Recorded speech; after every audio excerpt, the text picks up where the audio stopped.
오늘은 이스라엘 12지파에 대한 공부를 하겠습니다. 이스라엘 나라에 12지파가 있다는 건 다들 알아요, 사람들이.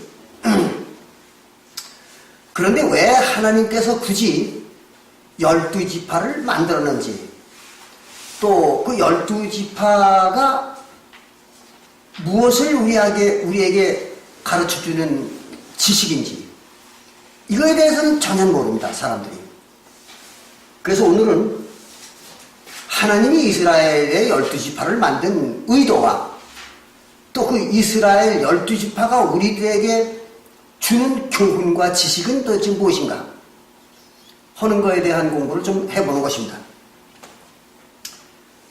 본래 우리가 12지파를 이해하시려면 목수가 되어야 됩니다. 우리가 한때, 그러니까 1970년도 이전에는요, 우리나라에 합판이라는 게 나왔어요. 근데 그 합판이 규격이 똑같습니다. 이렇게 직사각형으로 되어 있는데 그 합판이 똑같아요, 규격이. 그래가지고 그거를 목수들이 그 합판을 가지고 내장을 공사를 하는데, 이 내장 공사할 때 굉장히 힘이 든 거예요. 뭐냐면은 우리가 내장 공사하려면 여기도 지금 보시는 바와 마찬가지로 이렇게 규격이 다 달라요. 그렇잖아요. 뭐 좁게 붙일 때도 있고 넓게 붙일 때도 있고 뭐 여러 가지 모양으로 하잖아요. 그런데 이게 똑같은 규격으로 합판이 나와버리면은 목수들이 일할 때 보통 불편한 게 아니에요. 그걸 일일이 거기에 맞춰서 잘라가지고 이걸 붙이고 뭐 이렇게 해야 되니까. 그래서 요즘에는 어떤 것이 나오는가 하면요, 이렇게 좁은 그 사이즈가 좁고 길고 이런 걸로 만들어져 나와요. 그리고 좁은 것도 몇 가지 사이즈가 있습니다. 그러니까 목수 하시는 분들이 이런 내장 공사할 때 아주 쉬워요. 그 사이즈에 맞춰가지고 딱딱 갖다 붙이기만 하면 되는 거예요. 그냥 한두 군데 잘라가지고. 일일이 재단을 해가지고 그걸 잘라가지고 하려면 너무 시간이 많이 걸리고 또 일도 제대로 안 되고. 그 요즘은 아주 내장 공사하기가 참 쉽습니다. 왜 이 얘기를 말씀드리는가 하면, 나라를 운영하는 데 있어서도 그 나라를 단일 국가를 만들어가지고 통치자가 한꺼번에 통치하려고 그러면요, 통치가 잘 안 돼요. 불편한 점이 여러 가지가 많습니다.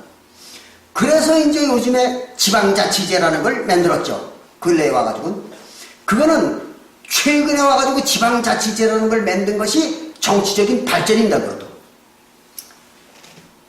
바로 이 이스라엘의 12지파가 바로 그런 것입니다. 하나님이 이스라엘 나라를 다스리는데 12지파를 만든 이유가 그거예요. 다스릴 때 굉장히 편리한 거예요, 12지파를 만들어 놓으면. 근데 지파가 없이 단일 국가로 만들어 놔버리면 무슨 일을 할 때 지역별로 나눠가지고 너는 이거를 하고 너희들은 이거를 하고 하려면 그걸 또 인구조사를 다시 해야 되고 뭐 분할을 해야 되고 아주 복잡해집니다. 그래서 이 12지파라는 걸 만들었어요. 사이즈에 맞춰서 일을 하기 위해서. 이제 뒤에 설명을 합니다, 자세하게. 그런데 왜 하필 12지파냐 이거예요. 이걸 아셔야 돼요. 근데 지금 모든 기독교인들은요, 이스라엘 지파를 12지파로 알고 있어요. 그래서 이스라엘의 12지파 그렇게 얘기합니다. 근데 사실은 이스라엘은 12지파가 아니에요. 이스라엘은 14지파이면서 13지파입니다. 말이 이상하죠? 이스라엘은 본래 14지파예요. 그런데 명분으로는 14지파인데 실제로는 13지파예요. 그러니까 실제 지파의 숫자는 13개예요. 근데 이름만 14개예요, 지파가. 그러니까 이스라엘 지파는 14지파라고 해도 맞고 13지파라고 해도 맞는 거예요. 그런데 이것을 갖다가 12지파라고 하면 또 안 맞느냐? 그것도 맞는 거예요. 그러니까 이스라엘 지파는요, 14지파도 됐다가, 어떤 때는 13지파도 됐다가, 어떤 때는 12지파도 됐다가, 이렇게 되는 거예요. 그렇게 말해야 그게 가장 정확한 것입니다. 근데 기독교인들은 이스라엘 지파에 대해서 그렇게 말하는 사람은 단 한 사람도 없어요. 그러나 이제 제가 입증을 하겠습니다만, 창세기 48장 1절부터 22절에 보면, 창세기 48장 1절부터 22절을 읽어보고 보면은 거기는 이런 얘기가 나옵니다. 야곱의 12아들 중에 요셉이라는 아들이 있어요. 아시잖아요. 애굽에 내려가가지고 이제 총리까지 한 그 요셉을 말하는 겁니다. 그 요셉이 낳은 아들이 둘이 있습니다. 그게 이제 에브라임과 므낫세예요. 그러니까 원래는 므낫세와 에브라임이라고 말해야 되는 거예요. 왜 그런가 하면 므낫세가 형이거든요. 므낫세가 형이고 에브라임이 동생입니다. 그런데 이때의 야곱이, 그러니까 이 므낫세와 에브라임에게는 할아버지죠. 요셉에게는 아버지. 그게 이제 야곱이죠. 근데 야곱이 이상한 일을 합니다. 어떤 일을 하는가 하면 여러분들이 아마 읽어보신 분들은 알 거예요. 에브라임과 므낫세는 자기 아들이 아니고 손자예요. 손자인데 이걸 갖다가 자기 아들을 삼아버리는 거예요. 그래가지고 요셉한테 너 아들을 내놓으라고, 내 아들을 삼겠다고 이러는 거예요. 근데 그 명분이 뭔가 하면요, 명분이 이런 것입니다. 하나님이 자기가 애굽에 내려오기 전에, 야곱이 애굽에 내려오기 전에 하나님이 자기에게 네 자손이 하늘의 별처럼 많으리라 이렇게 얘기를 했다 이거예요. 그러니까 야곱이 애굽에 내려오기 전에 낳은 자식들은 다 제 거라는 거예요. 야곱의 자손이라는 거예요. 그러니까 네 요셉이 네가 애굽에 내려와서 낳지만 애들을 내가 야곱이 이집트에 내려오기 전에 낳은 자식이니까 그거 둘은 내 거라는 거예요. 그게 내 자식을 삼겠다. 내 아들로. 그리고 그 다음부터 낳는 걸 네 자식을 해라 이거예요. 이런 되지도 않는 명분을 내세워가지고 에브라임과 므낫세를 뺏어버리는 거예요. 자기 아들로. 그래서 이제 아들을 삼은 거예요. 삼으니까 어떻게 돼요? 원래는 12아들이잖아요, 야곱이. 그럼 12아들인데 므낫세와 에브라임을 뺏었으니까 몇 명이 되는 거예요? 14명이 되잖아요. 네. 그래서 이스라엘 지파는 14지파가 된 것입니다. 그런데 왜 그러면 14지파면 14지파지 왜 13지파라고 얘기하느냐 그러면은 그 야곱이 자식들에게 재산을 나눠줄 때 12아들에게만 재산을 나눠줬거든요. 므낫세와 에브라임에게는 재산을 유업을 물려주지 않았습니다. 그렇게 되니까 므낫세와 에브라임은 누구 재산을 가지고 나눠 가져야 되겠습니까? 자기 아버지 요셉의 재산을 나눠 가져야 돼요. 그렇게 되니까 재산을 받은 것, 즉 유업을 받은 것으로 따지면은 13지파예요. 14지파가 아니라. 그래서 실제 땅을 나눠줄 때 요셉의 몫으로 준 걸 갖다가 에브라임과 므낫세가 나눠 갖는 거예요. 이렇게 되니까 실제 유업으로 따지면은 13지파입니다. 근데 명분으로 따지면 14지파예요. 이게 이렇게 된 거예요. 그러니까 14지파도 됐다, 13지파도 됐다, 이런 겁니다. 그런가 하면은, 하나님은요, 반드시 하나님의 나라, 그러니까 천국이죠. 하나님의 나라, 구약시대에는 이스라엘 나라가 하나님의 나라라고 했죠. 그게 천국이에요, 구약시대에는. 이스라엘 나라가 하늘나라 천국입니다. 신약시대에는 사독교회가 하나님의 나라, 천국, 하늘, 이렇게 말하는 거예요. 그러니까, 구약시대의 하나님의 나라나, 신약시대의 하나님의 나라는 반드시 12지파로만 구성이 돼야 돼요. 그래야지 13지파나 14지파로 구성이 되면 안 돼요. 그러니까 반드시 하늘나라는 12지파로만 구성이 돼야 됩니다. 그건 변동할 수가 없어요. 그러니까 변동할 수가 없으니까 하나님의 나라는 12지파의 나라죠. 그런데 실질적으로는 14지파도 됐다, 13지파도 됐다 이러는 거예요. 그러니까 하나님의 나라라고 하는 이스라엘은 세 가지 형태로 지파가 형성되는 거예요.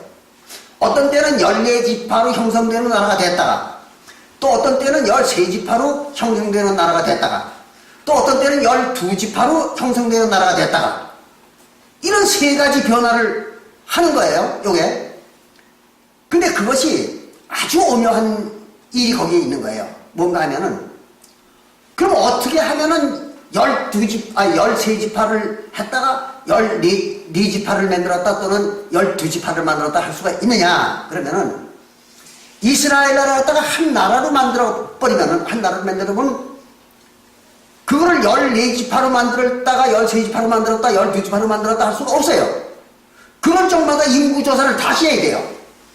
인구조사와 가지고 있는 나라의 영토를 다시 계산해야 돼요. 그리고 번번이 그 짓을 해야 되는 거예요. 이 하나님의 입장에서 14지파가 필요할 때는 14수는 국토를 나눠야 되고, 또 인구도 그렇게 나눠야 되고 맞춰서, 또 13지파를 사용해야 될 경우에는 또 13수는 나누려니까 또 다시 인구조사를 하고, 또 그 기업으로 준 땅을 또 다시 계산해야 돼요.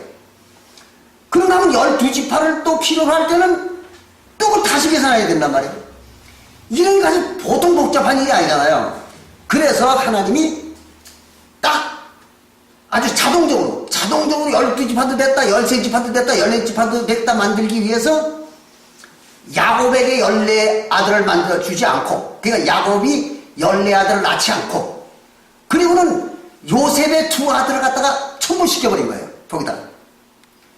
그렇게 되면 어떤 현상이 나타나는 건 이런 겁니다. 14지파를 필요로 할 때는 그냥 요셉도 거기다 한 지파를 넣어놓고 14지파의 이름으로 나라를 다스리는 거예요. 그럼 간단해요. 그런데 13지파를 필요로 할 때는 요셉은 빠지는 거예요. 왜? 유업이 갈려졌으니까, 에브라임과 므낫세에게 유업이 갈려졌으니까 요셉만 빠지면 자동적으로 13지파가 되는 거예요. 그러니까 굳이 다시 인구조사하고 또 기업을 계산하고 그럴 필요가 없는 거예요. 그러니까 필요할 때는 요셉을 집어넣고 필요 없을 때 요셉을 빼버리고 이름을, 그러면 되는 거예요. 아주 간단한 거예요. 그러니까 자동화를 만들기 위해서 그렇게 만든 거예요, 하나님이.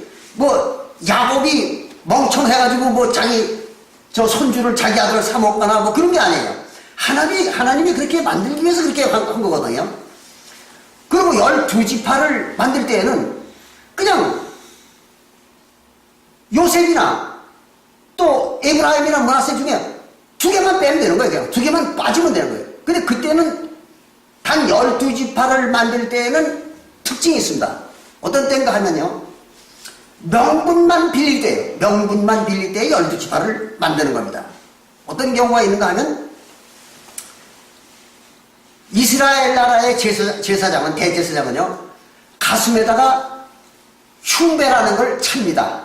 성소에 들어갈 때는 반드시 흉배를 차요. 여기에다가, 가슴에다가.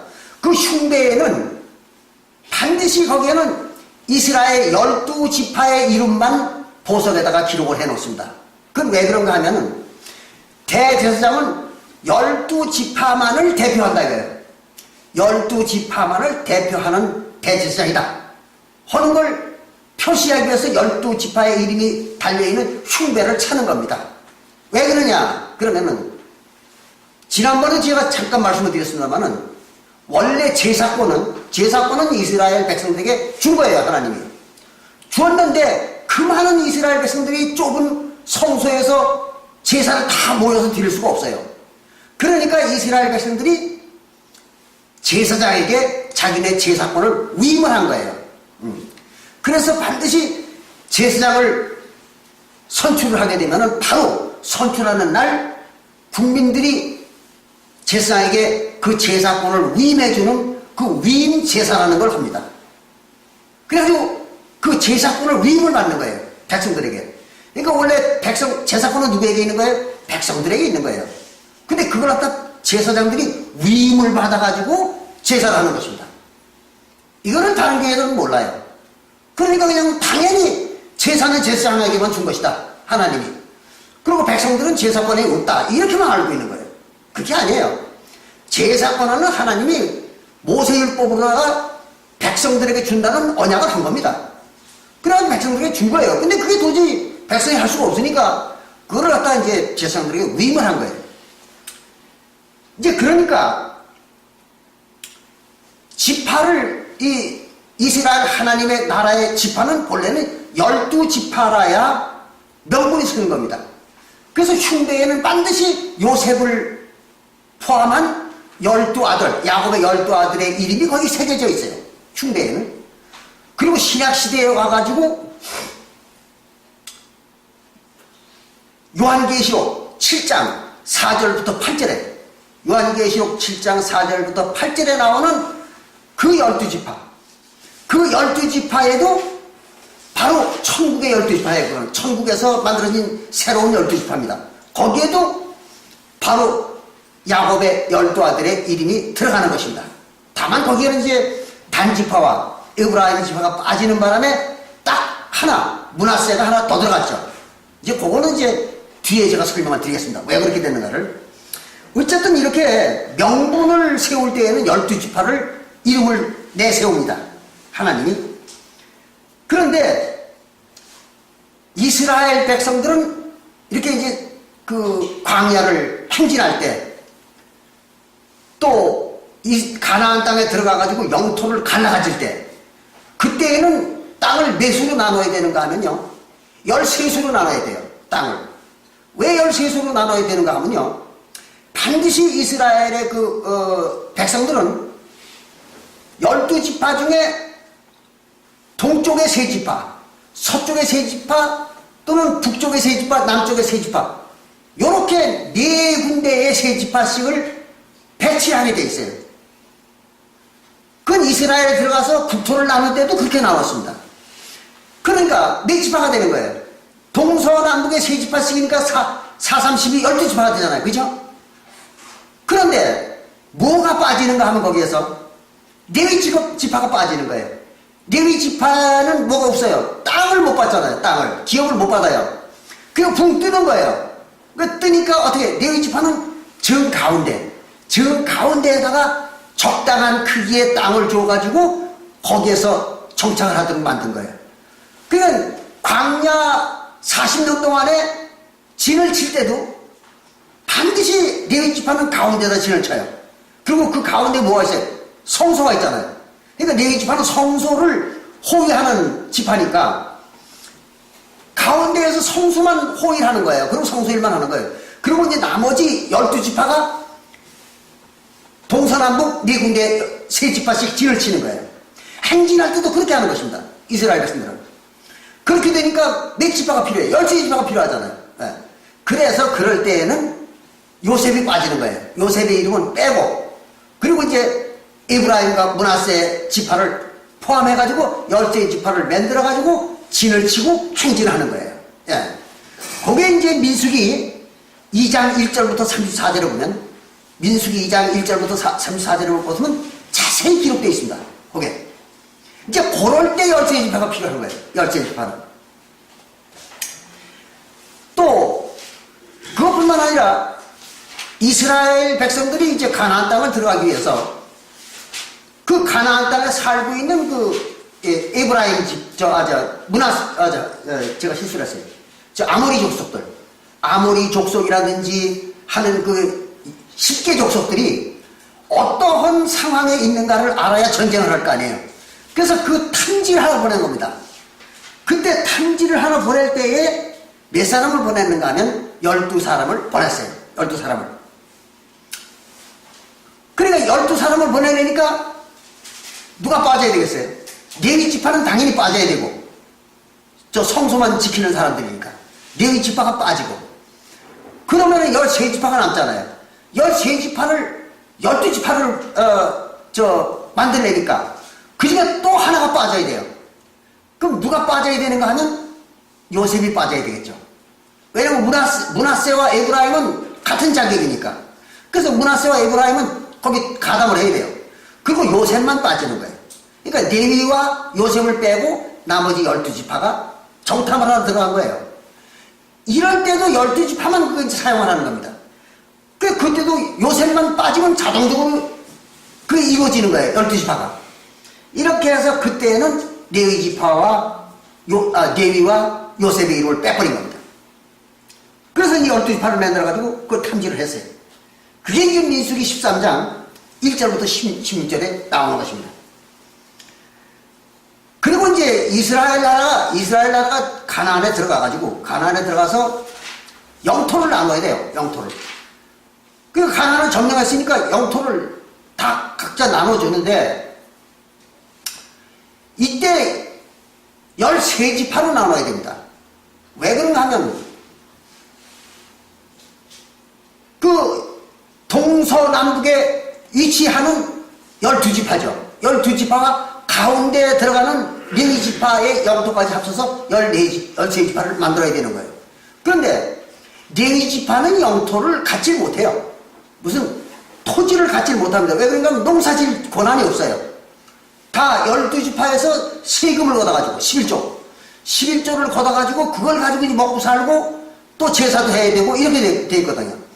그러니까 12지파만을 땅을 나눠준 거예요. 그리고 레위지파는 가운데에 조그마한 영토를 만들어가지고 거기에서 성소만 관리하도록 이렇게 했던 것입니다. 그러니까 그때는 이제 레위지파가 살 수 있는 조그마한 영토 하나 하고 나머지 영토를 12등분으로 다 나눠야 돼요. 그러니까 누구누구 빠져야 되는가 하면 레위지파는 조금이라도 받으니까 있어야 되지만 요셉을 거기다가 포함시키면 어떻게 되는가 하면 에브라임과 므낫세를 땅을 줘놓고 또 요셉까지 줘버리면은 이중으로 주는 게 되잖아요. 아비와 자식이 같이 이중으로 받는 게 되잖아요. 그러니까 요때 요셉을 빼는 겁니다. 요셉을 빼고 나머지 12등분으로 해가지고 그들을 이제 나눠주는 거예요. 그게 민수기 26장 1절부터 16절에 이제 기록이 되어 있습니다. 이제 이렇게 하다 보니까 이스라엘 지파는 본래는 명분으로는 14지파예요. 그리고 실제 지파 수로는 13지파죠. 땅이 13등분으로 나눠지니까. 4지파까지 합쳐서. 근데 이와 같이 그때마다 지파의 숫자가 바뀌는 거예요. 이스라엘 나라는. 그래야 운영하는데 아주 유동성이 있거든요. 근데 오늘날 기독교들은 무조건 이스라엘 지파는 12지파다. 이렇게만 알고 있으니까 앞뒤가 안 맞는 얘기를 하고 있는 거예요. 이스라엘 지파는 절대 12지파가 아닙니다. 그래서 이렇게 말하는 게 가장 합리적이고 확실한 얘기입니다. 이스라엘 지파는 명분으로는 14지파요. 실제 기업으로는 자기네 영토를 나눠 받는 그 기업으로는 13지파다. 이렇게 이제 알아야 되는 것입니다. 그런데 신약시대에 와가지고는 어땠는가 하면 신약시대에 와가지고는요. 요거는 요한계시록 7장 4절부터 8절에 볼 것 같으면 12지파가 나와요. 거기는. 근데 요한계시록 7장 4절부터 5절에 보면은 인맞은 자, 하나님의 인맞은 자들의 숫자가 14만 4천이니 한 지파당 1만 2천 명씩 12지파에 14만 4천이 인을 맞았다. 이렇게 기록이 나오죠. 근데 인이라는 거는 여러분들 잘 아시는 바와 마찬가지로 에베소서 1장 13절에 에베소서 1장 13절에 볼 것 같으면 무엇으로 인을 친다고 그랬는가 하면요. 성령으로 인을 친다. 그렇게 기록이 되어 있습니다. 그러니까 인을 쳤다 또는 인을 맞았다 그 말은 무슨 얘기인가 하면 성령을 받았다 그런 얘기입니다. 근데 성령을 인을 쳤는데 무슨 이름으로 성령을 쳤는가 하면 거기는요. 이제 나중에 요한계시록 14장 1절부터 5절에 볼 것 같으면 아버지와 아들의 이름이 그 이마에 있다 그랬어요. 그러니까 이름을 치되 성령을 주되 누구 이름을 준 거예요? 아버지와 아들의 이름으로 성령을 준 것입니다. 그럼 아버지의 이름과 아들의 이름이라고 그러니까 기독교에서는 뭐라고 하는가 하면 여호와와 예수의 이름으로 이를 쳤다. 이렇게 해석을 해요. 아주 무식한 얘기죠. 이때는 사도시대 이후에는 아버지의 이름과 아들의 이름과 성령의 이름이 똑같은 거죠. 그래서 아버지의 이름은 요한복음 14장 7절 이하에 볼 것 같으면은 아버지의 이름이 누구라고 나옵니까? 예수라고 나오잖아요. 그래서 요셉이 예수님더러 아버지를 보여주시옵소서 이렇게 얘기하니까 예수가 네가 나를 지금까지 같이 다니면서 나를 보았거늘 어떻게 아버지를 또 보여달라느냐 그런 얘기거든요. 그 말은 무슨 얘기예요? 자기가 아버지다 이거예요. 예수가 내가 아버지인데 뭘 또 나를 보고 또 무슨 아버지를 또 보여달라느냐 그런 얘기를 했어요. 그러니까 자기가 아버지라는 거예요. 그러니까 예수가 아버지와 아들인 거예요. 그런가 하면은 요한복음 14장 26절에 볼 것 같으면은 예수님이 이렇게 얘기했죠. 하나님으로부터 나의 이름으로 보내실, 그죠? 나의 이름. 그 예수의 이름이죠, 예수. 예수라는 이름으로 보내실 성령. 그가 오시면 너희들에게 모든 것을 가르치리라. 그 성령의 이름이 뭐예요? 예수잖아요. 그러니까 아버지의 이름도 예수요, 예수 시대에는 아들의 이름도 예수요, 성령의 이름도 예수요. 그런 것이지, 뭐, 거기 여호와, 예수, 성령 보혜사 이런 게 들어갈 리가 없어요. 또 성령 보혜사라는 말은 이름이 아닙니다. 그러니까 기독교 학자들이나 이런 사람들이 너무 경솔하고 지혜가 없는 거예요. 보혜사라는 건 우리 한국말로는 보호령, 그 말이에요, 보호령. 그 민족을 보호해주는, 보살펴주는 영, 신. 그런 얘기예요, 보혜사라는 거는. 그 보호령이 누구예요? 보호령이 이스라엘 민족의 보호령은 이스라엘 신이잖아요, 하나님. 예. 그래서 성령이 보호령이에요. 근데 그 성령 보혜사, 그 말은 성령의 직분을 말한 것이지 성령의 이름이 아니거든요. 그러니까 본래는 성령의 이름이 없는 거예요. 예. 그런데 예수님이 요한복음 14장 26절에 내 이름으로 보내신 성령 그랬기 때문에 성령의 이름이 예수가 된 거예요. 이렇게 하니까 마태복음 28장 19절에서 예수님이 승천하기 직전에 아버지와 아들과 성령의 이름으로 침례 주라 그렇게 말한 거는 예수, 내 이름, 자기의 이름인 예수 이름으로 침례를 주라 그 말이거든요. 그러니까 이제 사도행전 2장 38절이라든지 또는 8장 16절이라든지 또는 10장 48절에 올 것 같으면은 그 전부가 예수 이름으로만 침례를 줬잖아요. 예수의 신자들이. 그렇게 해야 맞는 거예요. 근데 오늘날 기독교는 어떻게 합니까? 아버지 여호와, 아들 예수, 성령 보혜사 이름으로 침례 주노라 이러고 침례 주는 거예요. 이건 완전히 코미디죠, 코미디. 그러니까 아버지와 아들의 이름이 예수잖아요. 그러니까 예수의 이름으로 성령을 줬다 그 말이에요.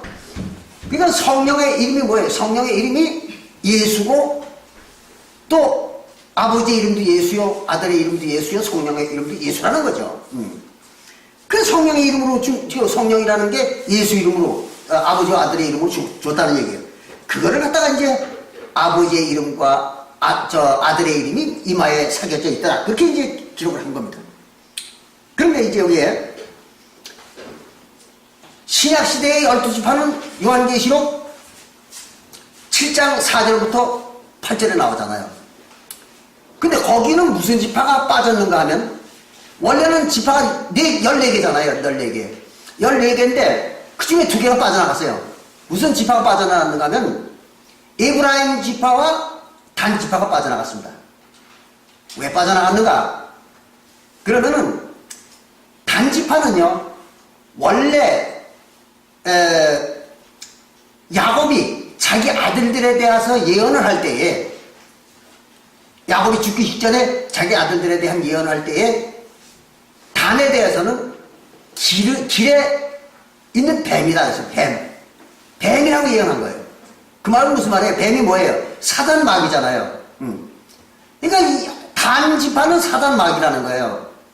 왜 그랬는가 하면은 단 지파가 자기는 제사장 지파가 아니거든요. 그 제사장 지파가 아닌데도 불구하고 이놈들이 제사장 노릇을 했던 거예요. 누구하고 손을 잡고 에브라임 지파의 여로보암과 손을 잡고 제사장 노릇을 한 겁니다. 그 하나님을 배신한 거죠, 이들이. 제사장은 반드시 레위 지파만 할 수가 있는 거예요. 그런데 단 지파가 제사장 지파도 아니면서 이놈들이 제사장 노릇을 한 거예요. 이래가지고 그걸 가지고 마귀 사탄이라 이런 겁니다. 그래서 단 지파 사람들은 구원이 없는 겁니다. 그래서 거기서 빠져나간 거예요. 그리고 에브라임 지파는 왜 빠져나갔는가 그러면은 에브라임 지파는 여러분들 아시는 거와 마찬가지로 북방 이스라엘을 창설한 사람이 바로 에브라임 지파의 여로보암이었던 거예요. 그 여로보암이 북방 이스라엘 10지파 반을 가지고 북방 이스라엘을 건설했잖아요. 건설해놓고는 무슨 짓을 했는가 하면 바로 금송아지 둘을 만들어 놓고 이게 하나님이니까 너희들은 저 예루살렘에 내려가가지고 제사할 필요 없이 이 금송아지 둘한테다가 제사해라. 그걸 하나님으로 섬기라는 거예요.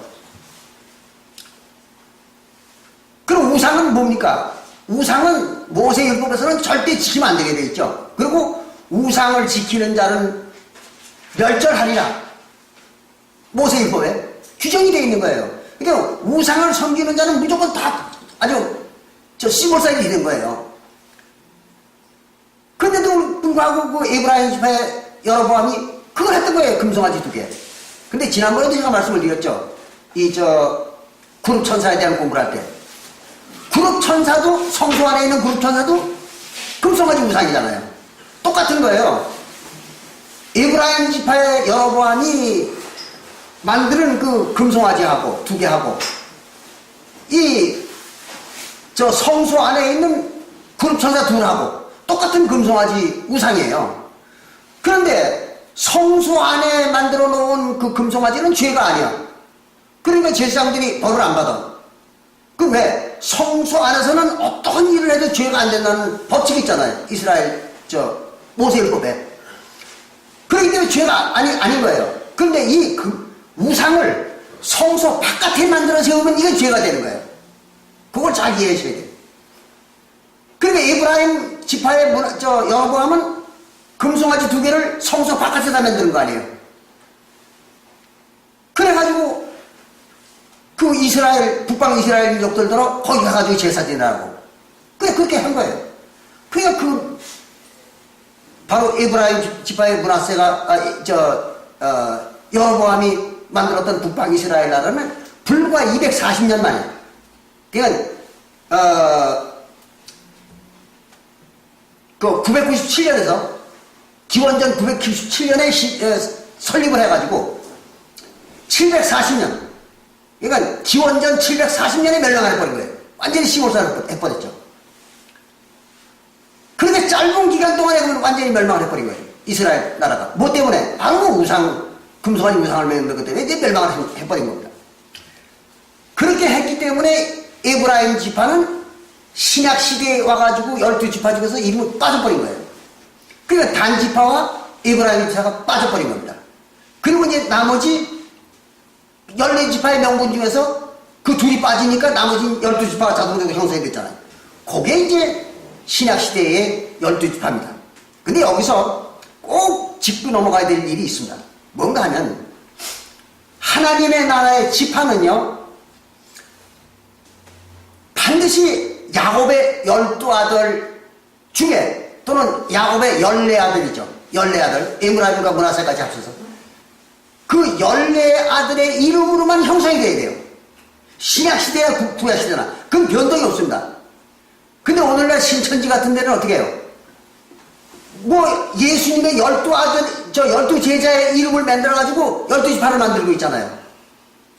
절대로 예수님의 12제자의 이름이 지파가 될 수는 없어요. 그건 하나님의 법칙입니다. 그러니까 지파를 만들 때는 반드시 야곱의 아들들의 이름으로만 지파를 만들 수가 있어요. 그러니까 구약 때나 신약 때나 그건 똑같습니다. 그럼 예수님의 12사도는 어떤 것이냐 그러면 그거는 그냥 사도. 그런데 여기에서 우리가 구약의 이스라엘 백성들의 12지파와 신약의 12지파는 똑같은 이름입니다. 야곱의 12아들들의 이름으로만 구성이 될 수가 있어요. 근데 예수님의 제자들은요, 지파의 두령이 아닙니다. 지파의 두령이 아니라 그냥 제자일 뿐이에요. 그 신약 교회에는 지파가 나누어져 있질 않습니다. 그렇잖아요. 베드로를 추종하는 제자들이 따로 있고, 성도들이 따로 있고, 또는 무슨 야고보가 주관하는 또 성도들이 따로 있고, 이런 거 아니잖아요, 신약교회는. 나눠져 있지 않습니다. 한 교회로 되어 있는 거죠. 그게 이제 구약교회하고는 다른 것입니다. 구약교회는 완전히 다르잖아요. 에브라임 지파는 에브라임 지파대로, 또는 요셉 지파는 요셉 지파대로, 각 지파마다 전부가 두령을 필두로 해가지고 한 공동체를 만들고 있었던 거예요, 전부가. 그게 전부 나눠져 있는 것입니다, 지파가. 그러나 신약에는 12사도들이 있는데 그 성도들이 12사도의 이름을 따라서 나눠져 있질 않아요. 완전히 하나죠.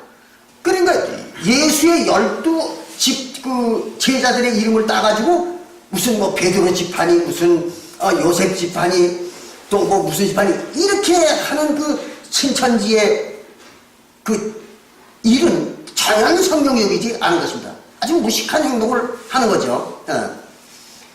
그러니까 지파는 형성을 못하지만 예수님의 제자들 이름이 바로 구약시대의 이스라엘 지파의 이름처럼 14입니다. 예수님의 제자들도 14입니다. 그러니까 앉으세요. 구약시대의 이스라엘 지파가 14지파였던 것처럼 명분이, 아무데나 앉으세요. 저쪽에.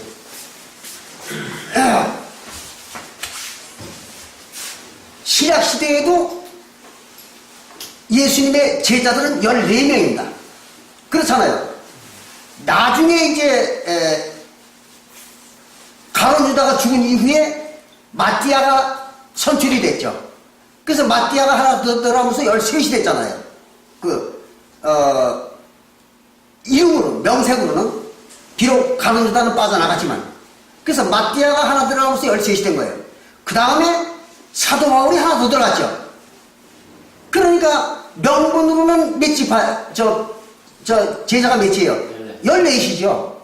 그런데 거기에서 가룟 유다가 완전히 떨어져 나버렸으니까 실질적으로는 13명이죠. 제자들이. 그런 거예요. 그 구약시대하고 똑같잖아요. 구약시대하고 똑같이 명분으로는 14제자고 실질적으로는 13제자고, 그리고 또 하늘 천국에서는 12무리로다가 행세하니까 또 12제자가 되고, 그게 어디에서 나오는가 하면 조금 이따 이제 실제 성경 구절을 보여드리겠습니다만은 요한계시록 21장 9절 이하에서 볼 것 같으면 하늘의 새 예루살렘이 나오죠. 그 하늘의 예루살렘의 동서남북 네 군데에 제자들의 이름이 거기 기록되어 있다고 나오잖아요. 이렇게 해가지고 신약시대에 그 예수님의 제자들의 숫자와 운영은 구약시대의 12지파의 두령들의 이름의 운영과 똑같은 형태로 이루어진 거죠. 그러니까 이건 바꿔 말하면 이런 얘기가 되는 것입니다. 구약시대에 14명이 됐다, 13명이 됐다 하는 그 지파들이 왜 만들어졌느냐 그러면 이스라엘 나라를 운영하는 데도 필요했지만 신약시대에 와가지고 이루어질 예언이었던 것이죠. 그게 예수님의 제자들로부터 이루어질 예언이었던 거예요.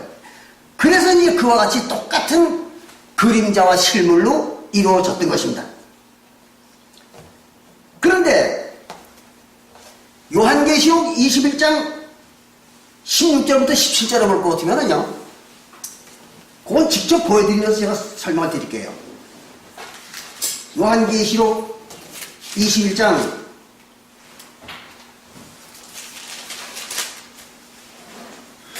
16절부터 17절에 보면 거기 이런 게 나옵니다. 하늘 예루살렘의 모양이 나와요. 모양이 나오는데 그 성은 그래서 예루살렘 성, 하늘의 예루살렘 성입니다. 지상이 아니라. 그 하늘의 예루살렘 성은 네모가 반듯하여, 그 말은 정사각형이라는 얘기예요. 네모가 반듯하면 정사각형이며 금 갈대를 네모가 반듯하며 장방이 같은지라. 그게 정사각형이라는 얘기예요. 그 갈대로 그 광과 고를 같더라. 같은지라 성을 청량하니.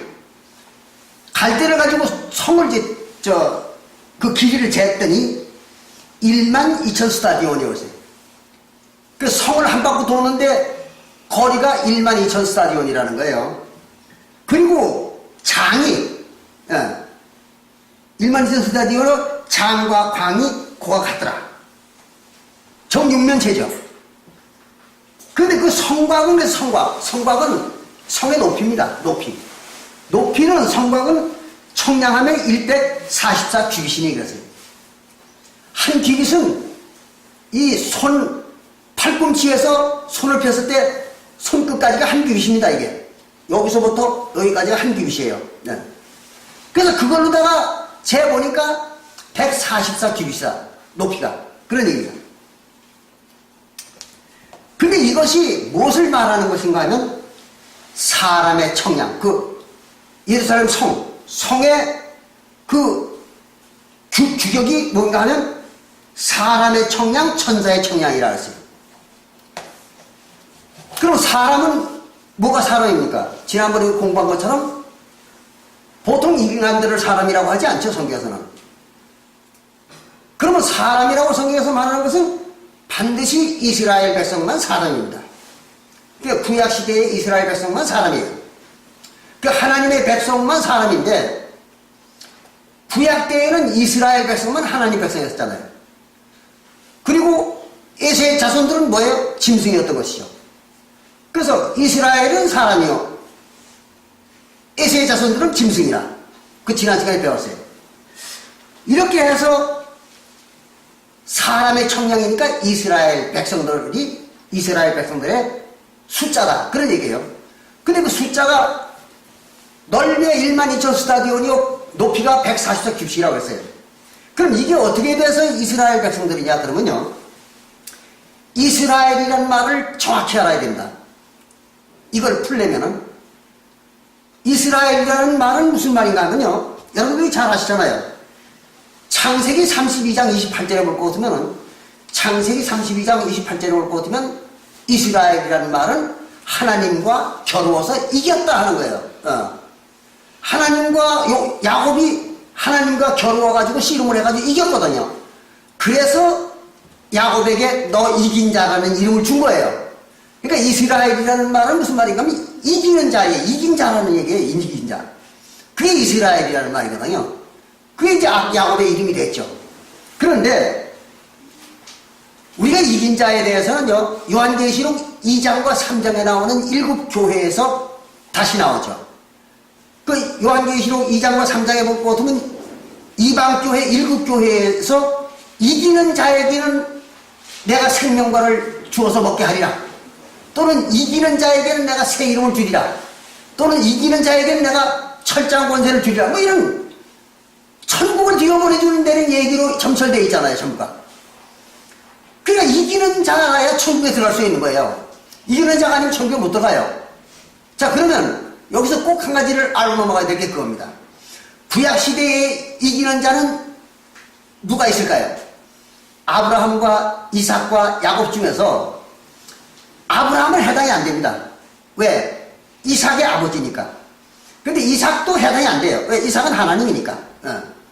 그런데 그 중에서 아브라함과 이삭과 야곱 중에서 야곱만 해당이 되는 거예요. 왜 그런가 하면 야곱은 하나님도 아니잖아요.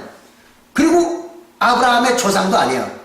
그러니까 야곱만이 거기서는 신분이 달라요. 그런데 유독 야곱만 신분이 다른데 모든 성경에서 출애굽기에서도 3번, 마태복음 22장 32절에서도 1번 그렇게 아브라함과 이삭과 야곱은 산자라 그랬거든요. 그러니까 아브라함과 이삭과 야곱만 산자예요. 그러니까 이 중에서 특별한 신분을 가지고 있는 사람은 누구예요? 야곱이죠, 야곱. 야곱만 산자예요. 왜 산자라는 말이 붙었는가, 야곱에게만? 그러면은 백성들 중에서 이긴 자라는 거예요, 이긴 자. 이긴 자에게만 산자의 이름이 붙어지는 거예요. 왜 그러냐? 성경에서 얘기하는 산자라는 건 뭡니까? 천국 생명을 받은 자들을 산자라고 그러잖아요. 그리고 천국 생명을 잊어버리면 그게 뭐예요? 죽은 자가 되는 거죠. 사망한 자. 그러니까 이거를 구분할 줄 알아야, 산자와 죽은 자가 누군가를 구분할 줄 알아야 이게 풀리는 거죠. 그러니까 야곱의 이름이 뭐예요? 이긴 자예요. 천국 생명. 이긴 자라는 말이고 그 이긴 자라는 말이 천국 생명이라는 말이에요. 그러니까 신약 시대에 와가지고 바로 요한계시록 2장과 3장에 나오는 7교회에게 이기는 자, 즉 산자가 되는 자, 그들에게는 영생을 주겠다는 약속을 한 겁니다. 하나님이. 그러니까 여기에서 산자가 누구를 말하는 건지, 이긴 자가 뭘 말하는 것인지, 이스라엘이 뭘 말하는 것인지 이 뜻을 명확히 구분할 줄 알아야 이 문제가 풀리는 것입니다. 이해가 되시겠죠? 이제 이렇게 해가지고 그 숫자가 12,000 스타디온이요 144 큐빗이라고 했어요. 이게 도대체 얼마를 얘기하는 건지를 알았던 사람이 지난 1900년 동안에 아무도 몰랐던 거예요. 그러면 12,000이라는 숫자와 144 큐빗이라는 걸 보태거나 빼거나 뭐 곱하거나 나누거나 아무 의미가 없는 숫자만 나오는 거예요. 그러니까 이걸 못 풀었던 거예요. 지난 1900년 동안 아무도. 이걸 최초로 푸는 사람이 이제 저죠. 유일하게. 그런데 이걸 어떻게 푸는가 하면 이렇게 푸는 겁니다. 12,000을 갖다가 12로 나누는 거예요. 왜 12로 나눠야 되는가 하면 이스라엘 백성 중에서 구원받는 자는, 하나님의 소유가 되는 자는 제사장밖에 없잖아요, 제사장.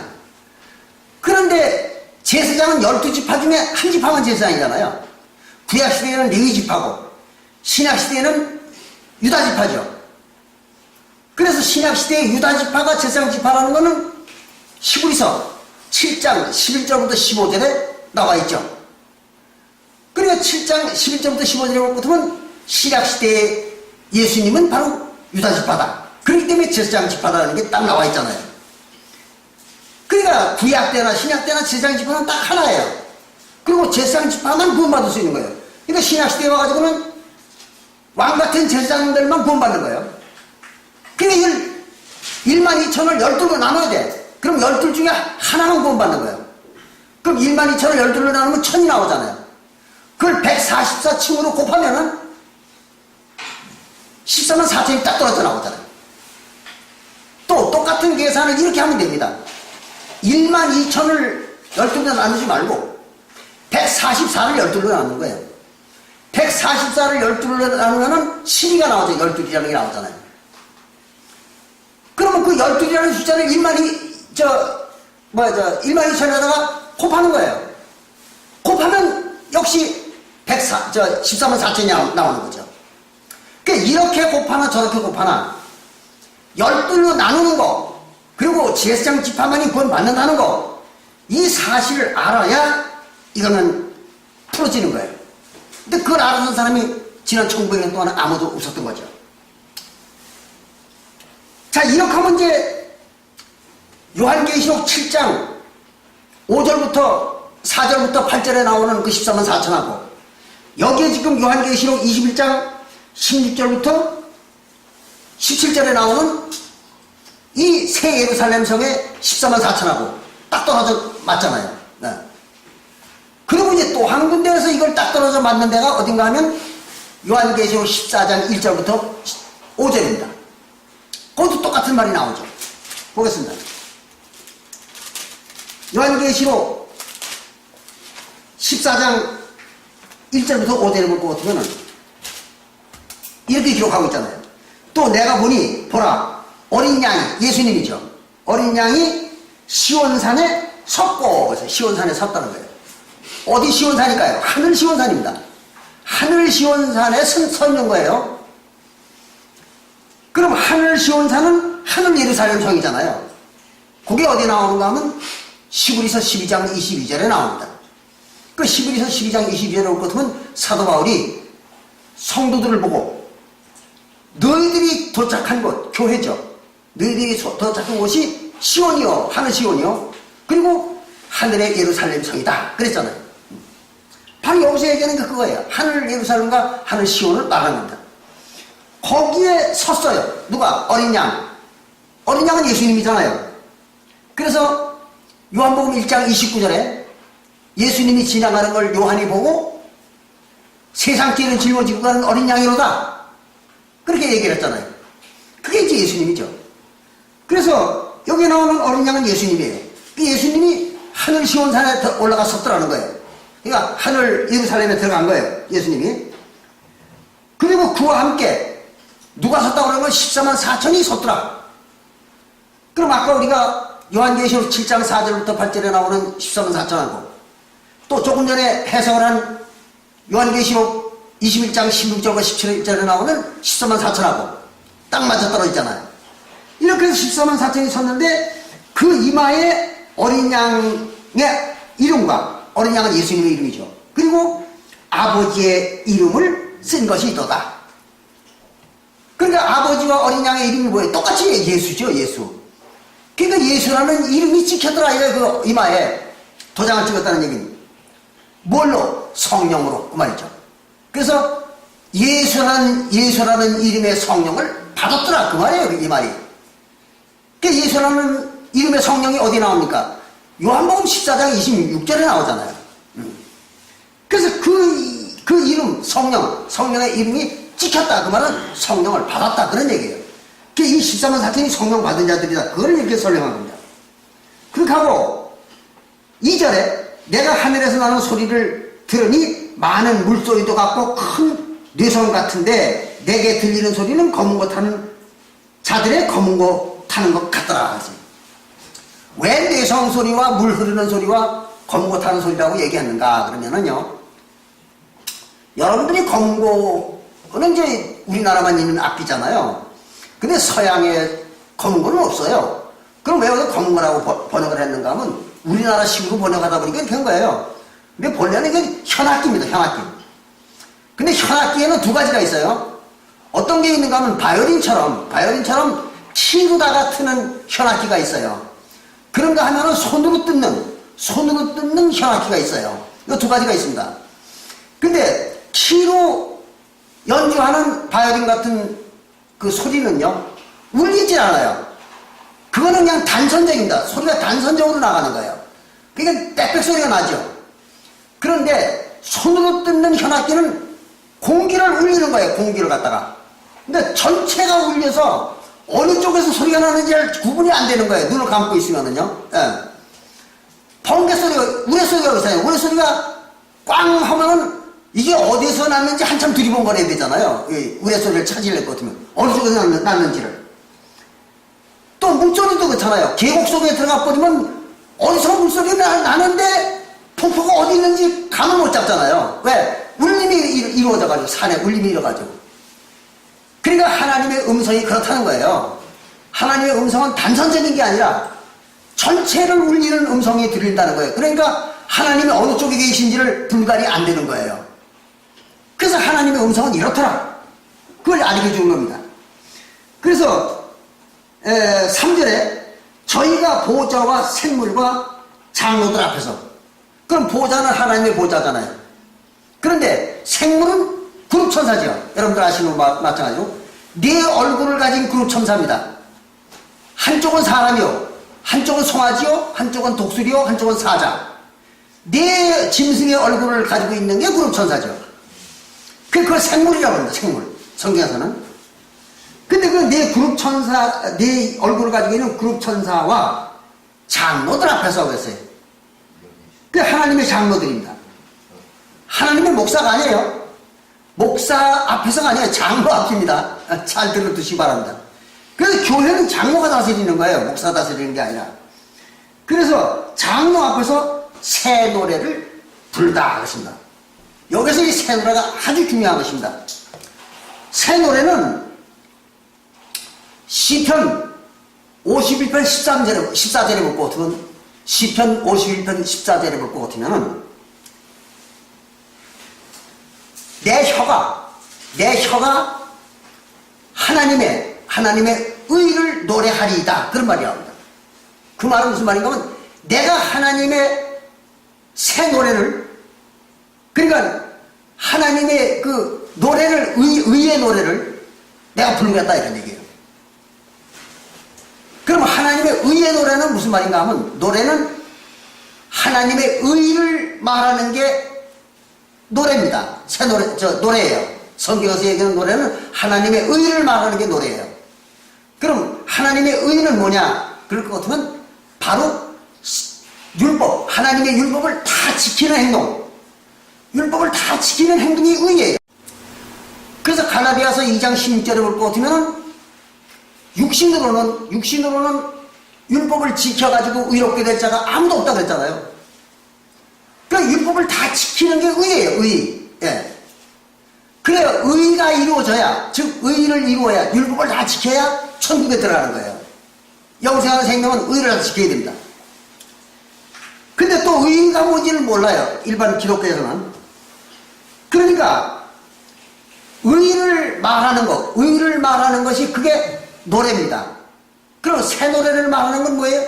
새로운 의를 말하는 게 새 노래죠. 근데 새로운 의는 뭐예요? 바로 새 언약의 구원의 율법이죠. 새 언약의 말씀이에요. 그리고 그리스도의 율법이라고도 그러죠. 우리 갖다가. 그래, 그것이 이제 새 노래입니다. 그리스도의 율법을 말하는 게 새 노래예요.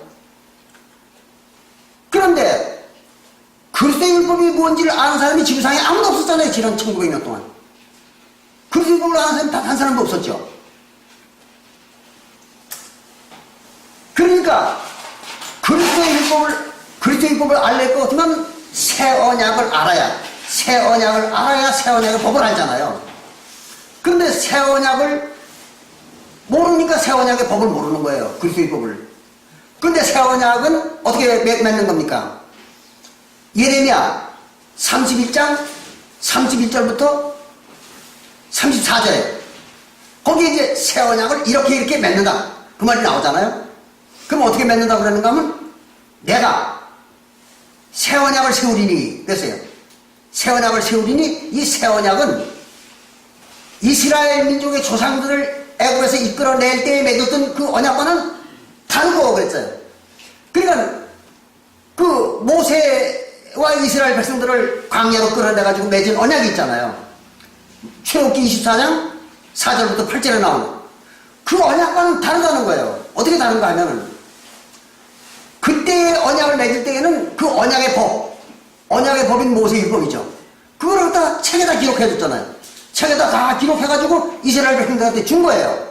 그리고 이것을 갖다가 성소 안에다가 보관하고 제사장들이 수시로 읽고, 또는 1년에 한 번씩 백성들에도 가르치고, 이렇게 해가지고 증거를 삼으라 하세요. 무슨 증거? 언약의 증거죠.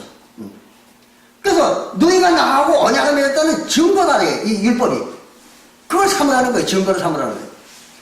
그게 바로 옛언약의 법이죠. 옛언약의 법.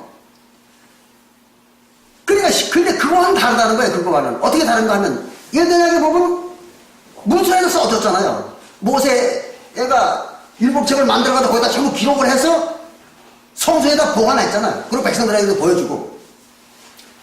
근데 신약의 새 언약의 법은 다르다는 거예요. 그거 다르다. 어떻게 다르냐면, 문서로는 기록을 안 해준다는 거예요. 백성들에게. 글씨로는 기록을 안 해주는 거예요.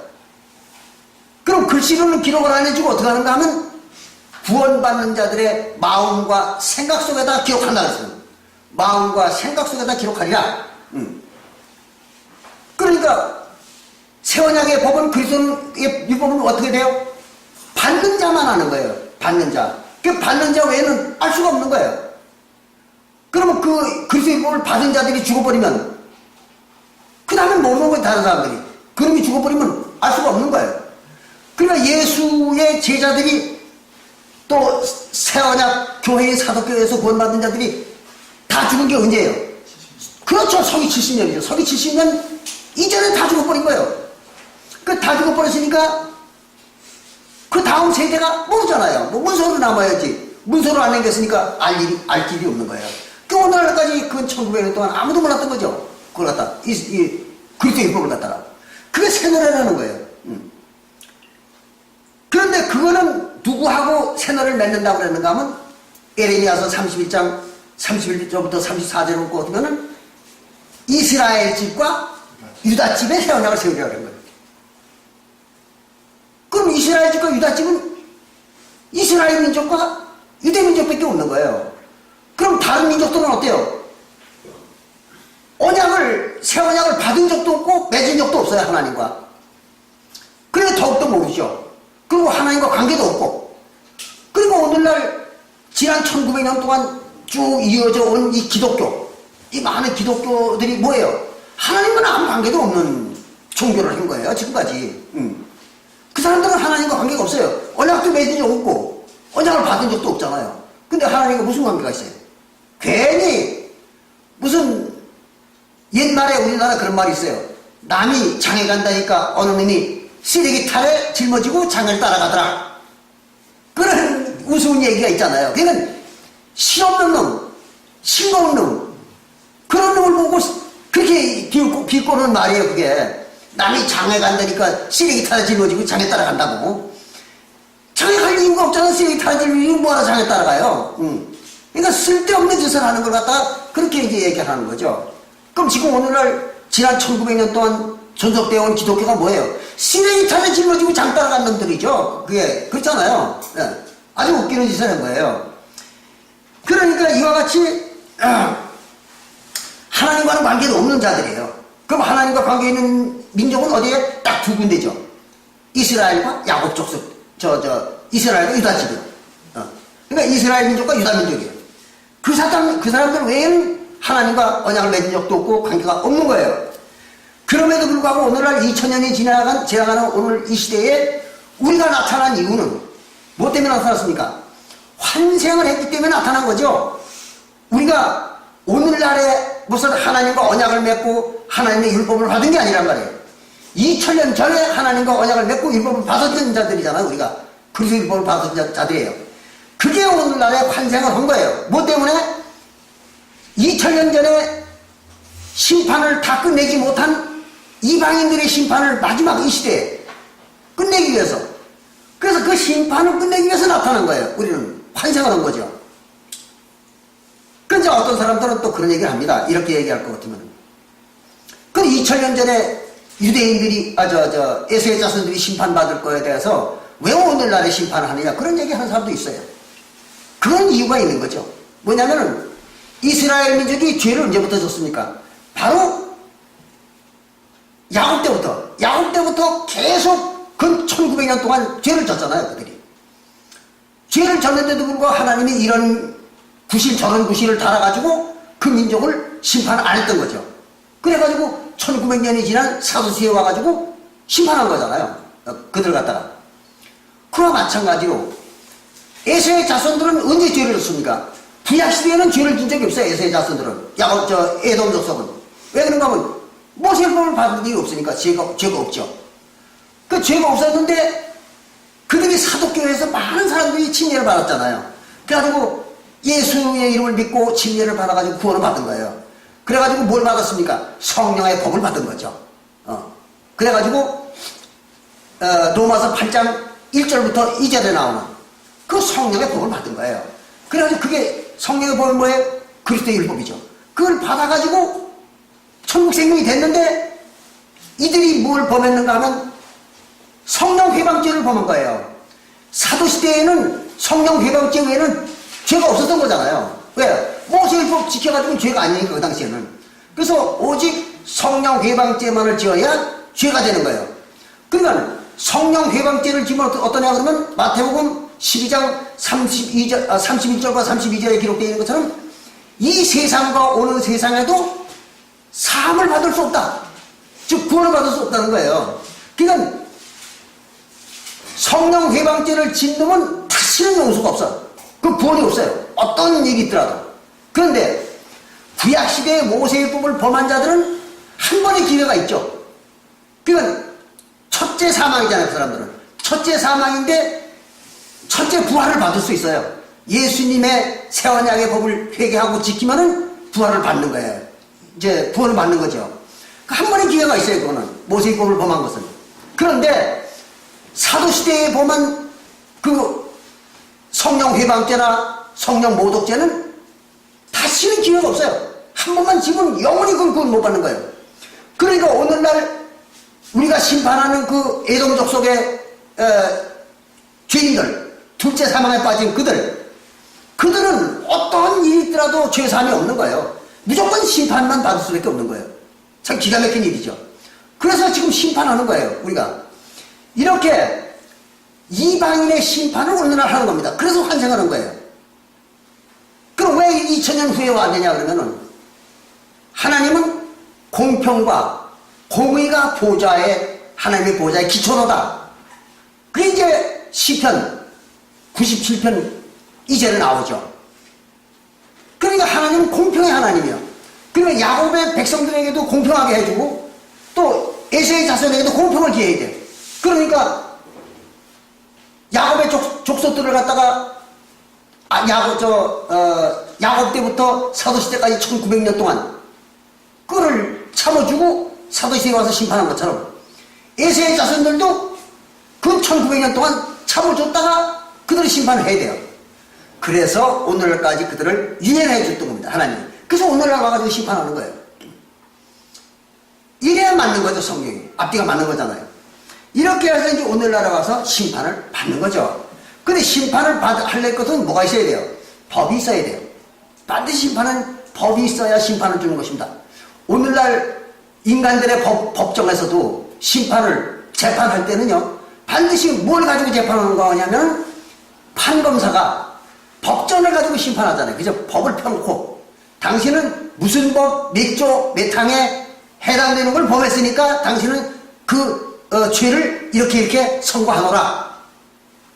반드시 법이 있어야 돼요. 법이 없으면 심판이 안 되는 거예요. 그리고 오늘날 심판권자인 우리에게 뭐가 있어야 돼요? 법이 있어야죠.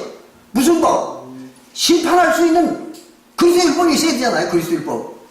그랬기 때문에 지난 1900년 동안 아무도 몰랐던 그 그리스도율법을 오직 심판권자인 우리에게만 준 거예요. 그걸. 예. 그렇게 해서 우리만 그리스도율법을 아는 겁니다. 전 세계에서 그리스도율법을 아는 사람은 우리 외에는 단 한 사람도 없는 거예요. 왜? 그들은 심판권자가 아니니까. 이미 2000년 전에 없어진 그 그리스도율법을 가르쳐 줄 필요가 없는 거예요. 그러니까 하나님은 그들에게 안 가르쳐 줍니다. 또 우리에게만 가르쳐 준 거예요. 근데 그것도 그냥 가르쳐 주면, 우리한테 그냥 가르쳐 주면은 어떻게 돼요? 다른 사람들이 눈치를 챌 거 아니에요. 대부분. 알아보니면은 우리만 안다고 할 수가 없잖아요. 그러니까 성경은 감춰놓은 거죠. 그걸 갖다가. 이거를 이제 우리가 누가복음 22장 19절부터 20절을 보면은 거기에 이제 기록이 나옵니다. 예수님이 떡과 포도주를 들고 축사해가지고 제자들에게 먹이는 장면이 나와요. 그게 뭔가 하면 지난번에도 배운 것처럼 떡과 포도주를 축사해가지고 먹이는 그것을 갖다가 일반 기독교에서는 성찬식이라고 하죠. 성찬식. 또는 천주교에서는 성체성사라고 해요. 틀리는 얘기예요. 그건 성만찬이 아닙니다. 뭐 예수가 제자들하고 이별을 한다고 그래가지고 이별주를 마신 게 아니라고. 그게 또 무슨 헤어진다고 해가지고 성찬 차려놓고 이별식을 한 게 아니에요. 그거는 우리가 지난번에도 우리가 살펴봤던 것처럼 화목제사입니다. 그래서 예수님의 몸인 살과 피, 떡과 포도주죠. 그거를 제물로 해가지고 그거를 제물로 해가지고 제사를 지내는 화목제였던 거죠. 그러면 제물은 어디다 바쳐야 돼요? 제물은 성전에 바쳐야죠, 반드시. 그 성전에 바쳐야 되는데 신약시대에 와가지고 하나님의 성전은 어디예요? 성도들의 영혼이잖아요, 그죠? 성도들의 영혼이니까 성도들의 영혼이 있는 앞에다 바쳐야 되잖아요, 이거 갖다. 그래서 입 속으로 집어넣는 거예요. 성전 속에다 집어넣는 거예요. 그거지 그걸 먹어서 영양분을 섭취하라고 주는 게 아니에요. 그 떡과 포도주를 입 속에다 집어넣어가지고 성전, 여기 성전이 있으니까 거기다 바치는 거란 말이에요, 이게. 그래서 먹으라는 거예요, 이게. 그래서 그 떡과 포도주, 예수님의 살과 피를 제물로 해가지고 그걸 바치는 거죠, 성전에다가.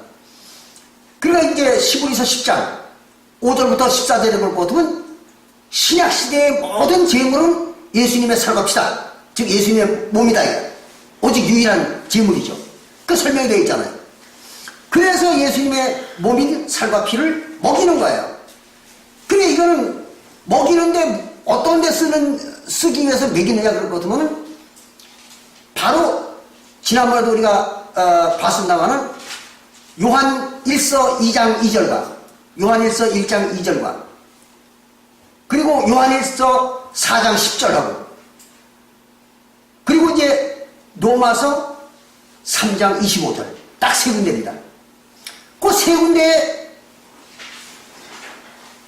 그걸 뭐라고 얘기하는 건 화목제라고 나와 있어요. 그러니까 죄사함은 화목제로 준다. 이렇게 딱 세 군데는 명확하게 기록되어 있어요. 근데 다른 데는 죄사함을 어떻게 받는 거라는 기록이 없습니다. 근데 그 세 군데에는 화목제사로다가 죄사함을 준다고 딱 나와 있어요. 근데 그것이 화목제사를 주는, 죄사함을 주는 화목제사가 예수님의 살과 피를 먹는 것이다 하는 것이 다른 복음서에는 없어요.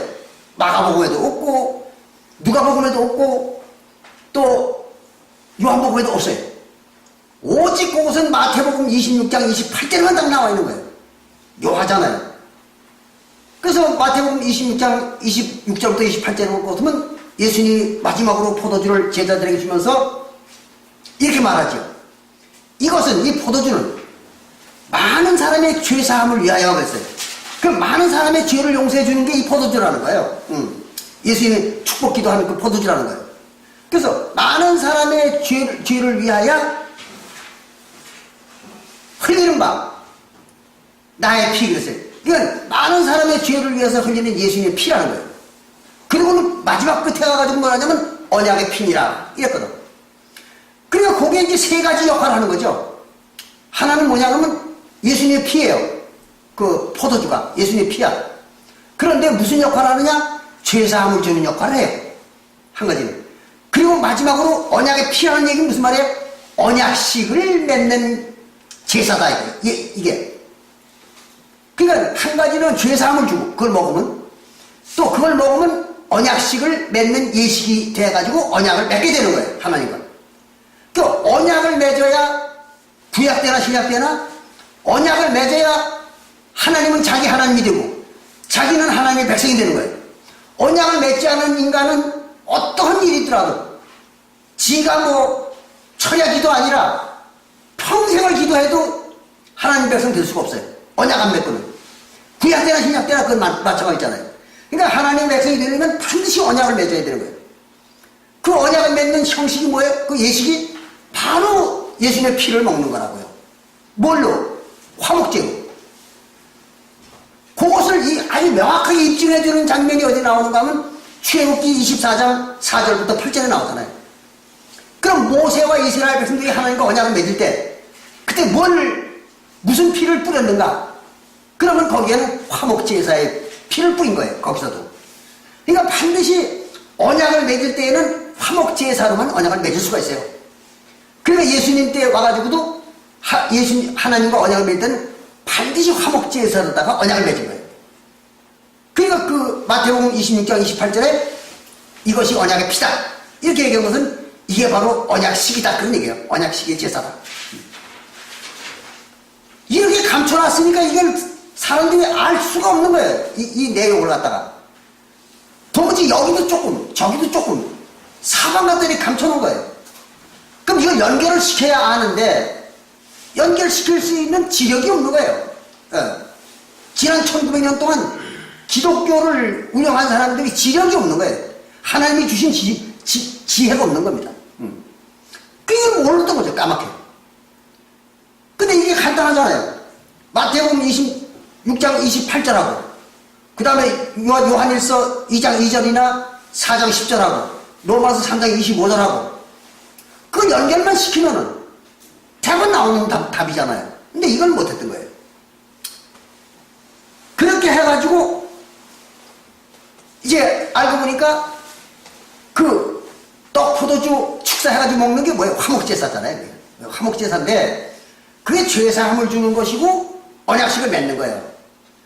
근데 여기에서 우리가 한 가지 꼭 짚고 넘어가야 될 게 뭔가 하면은 그럼 모든 사람이 그 언약식 그 화목제사가 모든 사람의 죄를 용서해 주는 것이냐? 아니에요. 이거는 누구의 죄를 용서해 주느냐?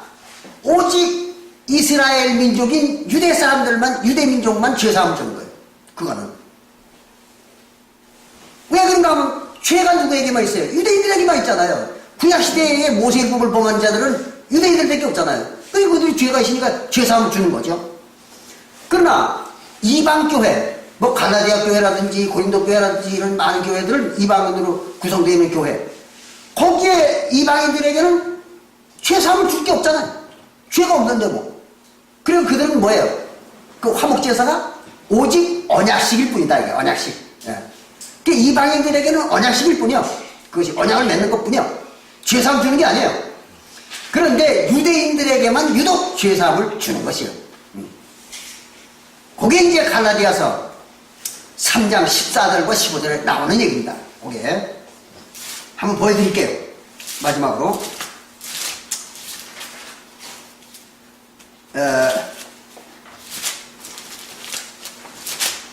갈라디아서 3장 14절과 15절에 보면은 여기 이런 말이 기록되어 있죠. 이는 그리스도 예수 안에서, 그 앞에 얘기한 거, 그거는 예수 안에서, 그 말은 예수와 한 몸이 되어서, 그럼 예수와 한 몸이 되려면 어떻게 돼요? 성령을 받아야죠. 성령을 받아서 한 영이 되는 거죠. 고린도전서 7장 17절에, 7장 16절에. 그래서 그 성령을 받아가지고 한 몸이 되어서, 한 영이 되어가지고 아브라함의 복이 이방인에게 미치게 하고, 이방인에게는 아브라함의 죄가 미치게 한다. 그러니까 아브라함 복을 주는 거예요. 그럼 아브라함은 어떻게 해서 하나님의 백성이 됐는가 하면은 죄사함을 받아가지고 하나님 백성 된 사람이 아니에요. 아브라함은. 그거 아시잖아요. 그냥 언약을 맺는 거예요. 그냥 언약만 맺고 하나님 백성이 된 거예요. 죄사함에 단계가 없었어요. 그게 아브라함의 복이라고요. 그래서 아브라함처럼 그런 얘기예요. 이방인들은 아브라함처럼 구원을 받는다. 죄사함의 과정이 없어요. 그리고 또 우리로 하여금 것은 우리가 누구예요? 성경에서 너희 그러면 이방인이라고 했죠. 우리 그러면 유대인이라고 했잖아요. 그걸 잘 구분할 줄 알아야 돼요. 왜 그런가 하면 사도 바울은 자기가 유대인이잖아요. 그러니까 우리 그럴 땐 유대인들을 말하는 거예요. 그리고 너희가 그럴 때는 그건 이방인들을 말하는 거예요. 그러니까 우리로 하여금 그 말은 유대인들로 하여금. 왜 그런가 하면 그 당시에 이방교회들은 유대인이 일부, 이방인이 일부 이렇게 혼성이 돼가지고 교회를 형성했었거든요. 그 당시에 갈라디아나 소아시아 일대에 있는 이방교회들은 전부 그 지대에 이민으로 나가 있는 유대인의 디아스포라들, 이민자들이죠. 그들과 이 에서의 자손들, 그게 이제 혼합이 돼가지고 교회를 이루었던 거예요. 그래서 이제 사도 바울의 서신에 볼 것 같으면 너희가 또는 우리가 이런 말이 자주 등장하는 게 그래서 그렇습니다. 자, 그러니까 또 우리로 하여금, 유대인들로 하여금 믿음으로 말미암아 성령의 약속을 받게 하랍니다. 그러니까 유대인들은 요나서에 나와 있는 요나서가 아닙니다. 요엘서, 요엘서 2장 38절부터 32절에 나와 있는, 요엘서 2장 28절부터 32절에 나와 있는 그 약속. 하나님이 그랬거든요. 요엘에게 예언할 때, 내가 때가 이르면 백성들에게, 자기 백성이야. 하나님의 백성들에게, 그러니까 하나님의 백성들 되는 자들에게 내 신을, 성령이죠. 내 신을 부어주리라. 그런 거예요. 그게 언제 얘기하는 거예요? 사도시대에 와서 이루어질 일을 예언한 거죠. 그럼 사도시대에 하나님의 백성 된 자들이 누구예요? 예수의 살과 피를 통해서 그걸 제물로 해가지고 화목제를 지내고 성령을 받은 자들이잖아요. 그 자들이 백성이에요. 사도시대에 와가지고 하나님 백성이란 말이에요. 그러니까 그들에게 성령, 하나님의 신, 그걸 부어주겠다. 그 약속이거든요. 그것을 받은 자들이 누구냐? 바로 유대인들이라는 거죠. 그 유대인들과 이방인들의 구원의 절차가 달랐던 겁니다. 그래서 유대인들은 죄사함 받고 사도행전 2장 38절에 나오는 것처럼 죄사함을 받고 성령을 받는 거예요. 왜 그런가 하면 그 오순절날 모인 자들, 오순절날 예루살렘에 모였던 그 많은 자들이 누구냐 그러면 이방인은 하나도 없어요. 그건 전부가 유대인들입니다. 외국에 나가 있던 유대인들이, 이민자로 나가 있던 유대인들이 오순절을 지키기 위해서 많이 모여왔던 거예요. 그러니까 거기 모인 사람들은 전부 유대인이에요. 이방인은 없었습니다. 그리고 그 당시만 하더라도 예수님의 제자들이 이방인은 구원 못 받는다고 생각했던 거예요. 그래서 이제 그 후에 베드로가 예수님으로부터 짐승에 3번 내려오는 그 가증한 짐승들의 환상을 보았을 때도 나는 그거 안 먹습니다 하고 거절했던 거거든요. 왜? 이방인들은 난 상종 안 합니다. 그런데 이제 예수가 3번씩이나 연거푸 그 이제 계시를 보여주고 또 고넬료 가정에 종을 보내가지고 모세를 청하니까 꿈과 현실이 맞아 떨어지니까 베드로가 갔던 거죠. 가가지고 이제 가서 예수님 얘기를 하다 보니까 성령이 막 내려오는 거예요. 그래가지고 이제 고넬료 가정이 성령을 받아가지고 막 뒤집어지는 거예요. 그렇게 되니까 베드로가 이거 이방인들에게도 성령을 주고 그럼 부어주는 게 아니냐. 이래가지고 비로소 깨달아가지고 그들에게 침례를 줘가지고 구원 베푼 거죠. 그게 이방인의 구원의 시초입니다. 그러니까 이 오순절날은 그 이전 얘기거든요. 그러니까 거긴 전부가 유대인들만 모였던 거예요. 그러니까 이제 거기서 이제 베드로가 죄사함을 받아라. 예수 이름으로 침례를 받고 죄사함을 받아라. 그러면 성령을 선물로 준다. 그랬던 거죠. 그래서 이제 죄사함이 유대인들만 받는 절차입니다. 그게 이제 여기 갈라디아서 3장 14절과 15절에 나오는 얘기죠. 그걸 이제 사도행전 2장 38절과 연결시키면 그게 이제 딱 맞아 떨어지는 거죠. 이렇게 해가지고 지금까지 여기 설명을 쭉 들어보니까 새노래는 뭐예요? 새노래는 그리스도율법이죠. 그럼 그리스도율법은 뭐예요? 침례를 받는 거죠. 침례 받는 거. 침례 받고 화목제사 지내는 것인데 화목제사 지내는 건 뭐예요? 언약식이잖아요. 언약식. 그럼 언약식은 율법에 들어가지 않습니다. 지난번에도 제가 설명을 드렸지만 구약 때에도 모세와 이스라엘 백성들이 하나님과 언약을 맺을 때 지냈던 화목제사, 그건 율법에 포함이 되지 않습니다. 왜 그러냐 그러면은 율법이라는 건 계명입니다. 그리고 계명이라는 것은 신앙을 하기 위해서 꼭 지켜야 되는, 신앙을 하기 위해서 꼭 지켜야 되는 규례를 말하는 거예요. 준칙이죠. 준칙. 그걸 말하는 거예요. 그런데 화목제사는 신앙을 하기 위해서 꼭 지켜야 되는 준칙이 아니죠. 이거는 하나님과 언약을 맺는 예식이지 신앙의 행위가 아니란 말이에요. 신앙의 행위가 아니에요. 그래서 신약 성경에도 볼 것 같으면 예수님이 그렇게 얘기를 했죠. 요한복음 3장 5절부터 7절에서 예수님이 너희가 물과 성령으로 거듭나야 천국에 들어간다 그랬잖아요. 물과 성령으로. 왜 물과 성령이라고 그랬는가 하면 물은 뭐예요? 베드로전서 3장 21절에 침례잖아요. 그러니까 침례 받고 성령 받으면 천국 들어간다는 거예요. 하나가 빠졌죠. 뭐예요? 화목제로 빠졌잖아요. 그죠? 죄사함 받는 거, 또 하나님과 언약 맺는 절차, 화목제사, 그 빠졌잖아요. 그럼 예수님이 제대로 얘기하려면 물과 화목제와 성령으로 거듭나야 천국 들어간다 이렇게 말했어야 되잖아요. 예수가. 근데 왜 화목제를 빼놨느냐 예수가. 그리고 물과 성령으로 거듭나야 된다고 그렇게 얘기했는가 하면은 화목제사는 계명이 아니기 때문에, 그걸 아셔야 된다. 화목제사는 계명이 아니기 때문에 그거 빼놓은 거예요. 예수님께서. 맞아 떨어지는 거죠. 이게 이제 다른 부분에서는 입증이 안 돼요. 그게. 그래서 이제 그렇게 해가지고 화목제사는 그는 언약식일 뿐이지 계명이나 율법은 아니다 하는 걸 우리 알아야 된다. 그러니까 성령 받는 것도 뭐예요? 그냥 성령은 성도들이 행함으로 받는 게 아니잖아요. 그냥 선물이니까 그냥 침례받고 화목제사 하면 그냥 받는 거예요. 그냥 가만히 있어도. 이거 그런 계명이 아니에요. 그러니까 성령과 물로 거듭나라는 그 말 속에서 성령 받는 거는 계명이 아니잖아요. 그럼 남는 게 뭐 있어요? 맨 마지막으로 침례 하나만 남는 거예요. 그러니까 침례 하나만이 사실은 알고 보면 그때 율법이었던 거예요.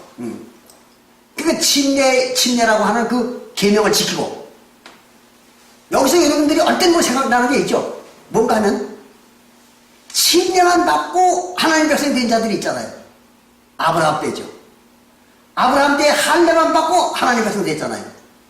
그런데 골로새서 2장 11절부터 12절에 볼 것 같으면은 그리스도의 할례가 침례라 그렇게 나와 있잖아요. 그럼 그리스도가 베풀어준 할례는 침례를 말하는 거예요.